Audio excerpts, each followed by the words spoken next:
Hello everyone, मेरा नाम निखिल है। I am a third year undergraduate student.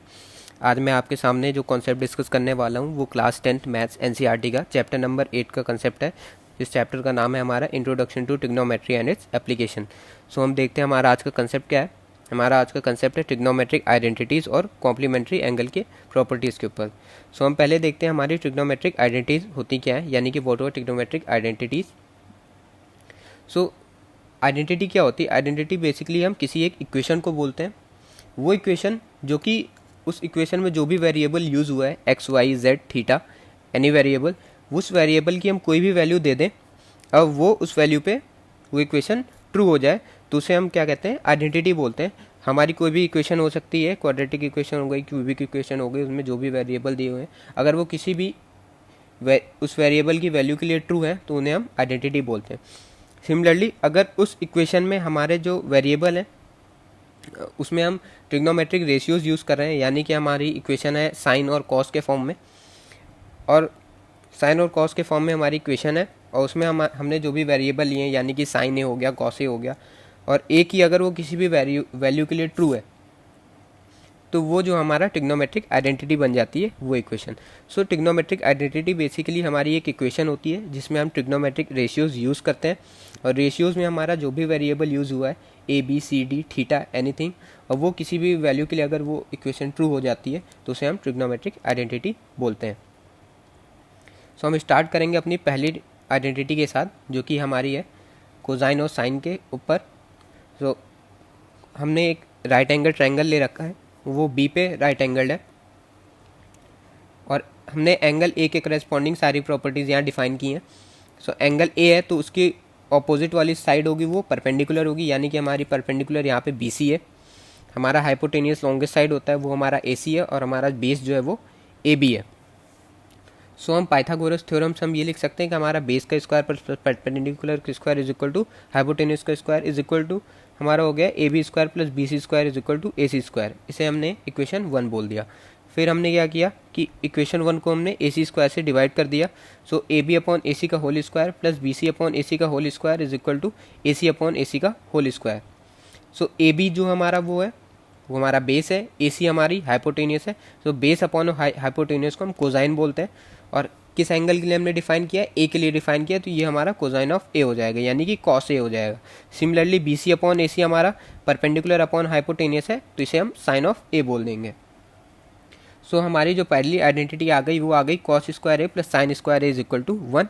ये ए की किसी भी वैल्यू के लिए ट्रू है, इसीलिए हम इसे आइडेंटिटी बोलते हैं। ए की वैल्यू अगर आप 0 से लेकर 90 के बीच में कोई भी वैल्यू लेते हैं तो वो इस इक्वेशन के लिए वो हमेशा 1 प्रोड्यूस करेगा, यानी कि cos square 30 plus sine square 30 is equal to 1 for example हम ले सकते हैं। यानी और हम ए को ले सकते हैं कि 45 भी ले सकते हैं, तो cos square plus 45 plus sine square 45 is equal to 1, यानी कि ए की किसी वैल्यू के लिए भी ये इक्वेशन ट्रू है, तो इसे हम इसलिए आइडेंटिटी बोलते हैं। फिर हमारी आती है अगली इक्वेशन, ये हमारी tan और sec के लिए पे बेस्ड है। सो अगेन हमारा हम एंगल ए के लिए डिफाइन कर रहे हैं। सो हमारी जो पहली इक्वेशन थी जो कि पाइथागोरस के लिए हमने डिफाइन कर रखी, A B square plus B C square is equal to A C square, इस इक्वेशन को अब हम ए बी स्क्वायर से डिवाइड कर रहे हैं। सो हमारा क्या आ जा रहा है? 1 plus B C upon A B का whole square plus is equal to A C upon A B का whole square. Then again B C upon A B क्या हो गया? बी सी हमारा है परपेंडिकुलर, ए बी क्या है हमारा बेस, तो परपेंडिकुलर अपॉन बेस हमारा tan होता है, and A C upon A B, A C हमारा हाइपोटेनियस है, ए बी हमारा बेस है, हाइपोटेनियस हमारा बेस सेक होता है। So 1 plus tan square is A is equal to sec square A. ये हमारी दूसरी आइडेंटिटी हो गई। अगेन ये किसी भी एंगल के लिए वैलिड है एक्सेप्ट 90 डिग्री, क्योंकि 90 डिग्री पे हमारा जो tan है और सेक है वो डिफाइंड नहीं होता है। फिर आते हैं हम अपनी थर्ड आइडेंटिटी के ऊपर, जो कि हमारी कॉट और कॉसेक के ऊपर बेस्ड है। सो कॉट के लिए हम क्या कर रहे हैं? सो इस इक्वेशन को हम पहले बी सी स्क्वायर से डिवाइड करते हैं, जो हमारी पहली इक्वेशन थी पाइथागोरस के लिए जो हमने पिछली स्लाइड पे देखी। तो उसको हम बी सी स्क्वायर से डिवाइड करेंगे। सो हमारा क्या आएगा? A B upon B C का whole square plus B C upon B C जो कि 1 बन जाएगा, उसका whole square is equal to A C upon B C का whole square. Again A B upon B C क्या हो गया हमारा? बेस अपॉन परपेंडिकुलर हो गया, तो ये tan का इन्वर्स हो गया, इसे हम कॉट बोलते हैं। So cot square A plus 1 is equal to A C upon B C क्या हो गया हमारा, ए सी हमारा हाइपोटेन्यूस है और बी सी हमारा परपेंडिकुलर है। तो हाइपोटेन्यूस अपॉन परपेंडिकुलर हमारा कॉसेक बन जाता है। तो हमारी यहाँ से दूसरी आइडेंटिटी आ जाती है which is cot square A plus 1 is equal to cosec square A. Again ये किसी भी वैल्यू के लिए ट्रू हो जाएगी except for A is equal to 0 degree. क्यों? क्योंकि 0 डिग्री पे ही हमारी जो कॉट और कॉसेक हैं वो डिफाइंड ही नहीं होते हैं। फिर हम अपना अगला कंसेप्ट देखते हैं जो कि हमारा है कॉम्प्लीमेंट्री एंगल की प्रॉपर्टीज़ के ऊपर। पहले हम देखते हैं कॉम्प्लीमेंट्री एंगल किसे बोलते हैं। तो कॉम्प्लीमेंट्री एंगल उन सेट ऑफ एंगल्स को बोलते हैं जिनका सम जो है 90 डिग्री रहता है। यानी कि कोई भी दो एंगल जिनका सम 90 डिग्री है उन्हें हम एक दूसरे को कॉम्प्लीमेंट्री बोलते हैं। यानी कि हमारा 30 और 60 हो गया, तो 60 का कॉम्प्लीमेंट्री 30 हो गया और 30 का कॉम्प्लीमेंट्री 60 हो गया, क्योंकि दोनों का सम जो है वो 90 डिग्री है। तो यहाँ पे हमने राइट एंगल ट्रायंगल ले रखा है बी पे। So angle B is equal to 90 degree. Triangle की प्रॉपर्टी होती है जो कि angle sum of all interior angle वो 180 डिग्री होते हैं।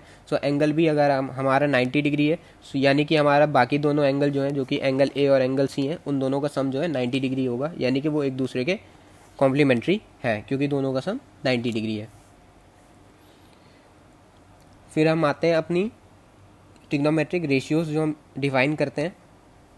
तो यहाँ हम एंगल ए के लिए डिफाइन कर रहे हैं। सो हमारा बेस जो है वो ए बी हो जाएगा, परपेंडिकुलर एंगल ए के ऑपोजिट वाली साइड हो जाएगी यानी कि बी सी। हाइपोटेनियस हमारा ए सी ही है। सो साइन ए हमारा हो जाएगा perpendicular upon hypotenuse which is B C upon A C. Cos हमारा हो जाएगा base upon hypotenuse which is A B upon A C. Tan हमारा हो जाएगा perpendicular upon base which is B C upon A B. Cot हमारा उसी का opposite हो जाता है टेन के, यानी कि A B upon B C हो जाएगा। और सेक जो है कॉस का इन्वर्स होता है यानी कि ए सी अपॉन ए बी हो जाएगा। और कॉसेक हमारा साइन का इन्वर्स हो जाए वो ए सी अपॉन बी सी हो जाएगा। ये same set of trigonometric ratios जो हैं हम अपने कॉम्प्लीमेंट्री एंगल के लिए डिफाइन करेंगे अब। यानी कि ए का यहाँ पे कॉम्प्लीमेंट्री हमारा सी है क्योंकि दोनों का सम जो है 90 डिग्री है, तो सी को हम 90 माइनस ए भी लिख सकते हैं। तो सिमिलरली यहाँ पे हमने डिफाइन किया है। अगर हम सी को अपना एंगल लेते हैं तो सी के सामने वाली साइड अब उसकी परपेंडिकुलर हो जाएगी। तो यहाँ पे परपेंडिकुलर उसका ए बी हो जाएगा, उसका हाइपोटेनियस ए सी रहेगा, उसका बेस बी सी हो जाएगा। तो sine C is equal to sine of 90 minus A, उसको हम क्या लिख सकते हैं, ए बी अपॉन ए सी लिख सकते हैं। सिमिलरली हम यहाँ बाकी सारी पाँच ट्रिग्नोमेट्रिक प्रॉपर्टीज डिफाइन कर देंगे। हम यहाँ एक चीज़ नोटिस करते हैं कि हमारा जो साइन सी है यानी कि साइन ऑफ 90 माइनस ए वो हमारा ए बी अपॉन ए सी है। सिमिलरली जब हम सेम प्रॉपर्टीज एंगल ए के लिए डिफाइन कर रहे थे तो जो हमारा कॉस ए था वो ए बी अपॉन ए सी था। तो यहाँ से हम देखते हैं हमारा sine of 90 minus A is equal to cos of A आता है।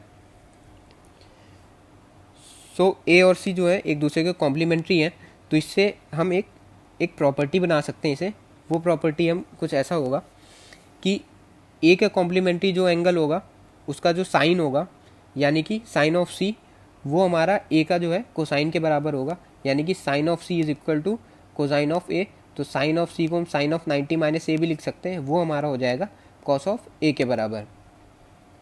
Similarly tan of C is equal to cot of A हम बोल सकते हैं।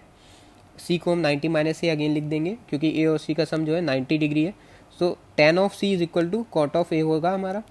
और सिमिलरली ये एक और पेयर के लिए वैलिड होता है, वो हमारा कॉसेक और सेक के लिए होता है। तो सेक को हम क्या लिख देंगे, sec of C is equal to cosec of A. तो sec of 90 minus A is equal to cosec of A होगा। ये सारी इक्वेशन जो है इनको हम पीछे जाके हम चेक भी कर सकते हैं। तो सपोज हमने साइन और कॉस के लिए चेक कर लिया, हमें अब टैन और कॉट के लिए चेक करना है। तो हम देखते हैं tan of 90 minus A is equal to cot of A बोला हुआ है। तो हम इस इक्वेशन में देखते हैं हमारा टैन ऑफ 90 माइनस ए है A B upon B C which is equal to cot of A. तो हमारा कॉट ऑफ ए भी जो है A B upon B C होना चाहिए। तो यहाँ पे हम क्या देखते हैं, यहाँ पे हमारा लास्ट में लिखा हुआ है cot of A which is again A B upon B C. तो यहाँ से हम देखते हैं कि कॉम्प्लीमेंट्री एंगल की जो प्रॉपर्टीज़ है वो वैलिड हमारे पेयर्स में, यानी कि साइन और कॉस के लिए होती हैं, देन टैन और कॉट के लिए होती हैं, फिर हमारा सेक और कॉसेक के लिए होती हैं। और ये किसी भी एंगल के लिए वैलिड है, यानी कि 0 से लेकर 90 के बीच में आप कोई भी एंगल लेंगे उनके लिए ये जो वैलिड है, एक्सेप्ट 0 एंड 90, क्योंकि हमारी कुछ प्रॉपर्टीज़ जो हैं वो 0 और 90 डिग्री पे डिफाइन नहीं होती। जैसा कि हमारा सेक हो गया, कॉसेक हो गया और टैन 90 डिग्री हो गया, वो डिफाइन नहीं होती। तो ये हमारे दो कॉन्सेप्ट थे आज जो हमने पढ़े। Thank you.